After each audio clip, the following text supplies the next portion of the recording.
Night. Let's bring in my next guest, North Carolina Senator Thom Tillis. Senator, thank you so much for being here. We just heard from David Bossie. He says good things are happening in North Carolina. I know that you were in that Senate race in North Carolina, and of course they predicted doom and gloom, but it appears that North Carolina is in President Trump's possibly strong column at this point. But you're running against an individual who I understand isn't even talking to the press, isn't coming out, and is actually being investigated by the Army. What's going on in North Carolina? Judge, I was at an event this morning with Nikki Haley, and there were two little girls there in unicorn outfits. I saw more unicorns over the course of the last day than I've seen of Cal Cunningham over the last month. He has not done any interviews. He's under investigation with the U.S. Army. Best case is he gets a letter of reprimand. Worst case is he gets a court-martial. He's AWOL. He's not running. The president's doing well here. We're doing well here. We're going to win on Tuesday. The president's going to win on Tuesday. And for those who think that that your opponent is in the lead, I mean, they were saying that for the longest time. What are they basing that on? Well, I think there were a lot of polls earlier that always trended in the benefit of Democrats. The same thing happened in 2014. I was never more than 2 points away from my incumbent, who had a 2-to-1 advantage on the money being spent. It was the most expensive race in history in 2014, $118 million.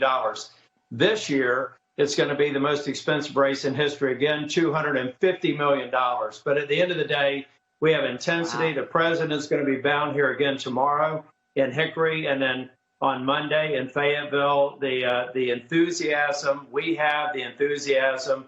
We have the results. The president's fulfilled every promise he's made, and that's why we're going to win. And in the end, in North Carolina, if you're able to keep that seat, how does the Senate look for Republicans? Well, in North Carolina, the reason why our state is the most expensive state in history, again, is because North Carolina is the firewall against Chuck Schumer getting to the gavel.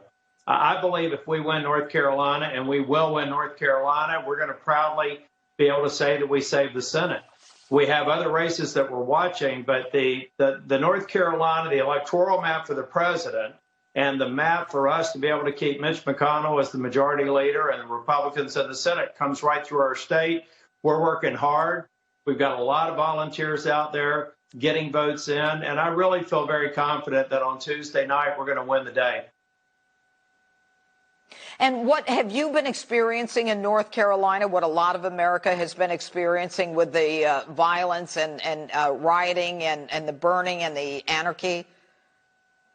Well, we have. You know, we had Asheville defund the police. We had Raleigh just last night have another protest against the police. But for the most part, North Carolina really respects police officers. They love what they do.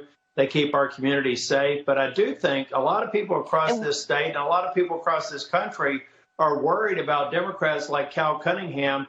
Cal Cunningham, about 2 months ago, when protesters in Raleigh were saying, abolish the police, he tweeted out, I join you in your fight.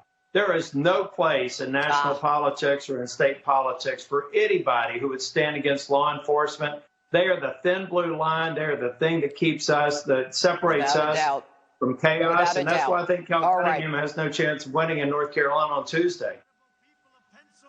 Senator Tillis, thanks so much for being here.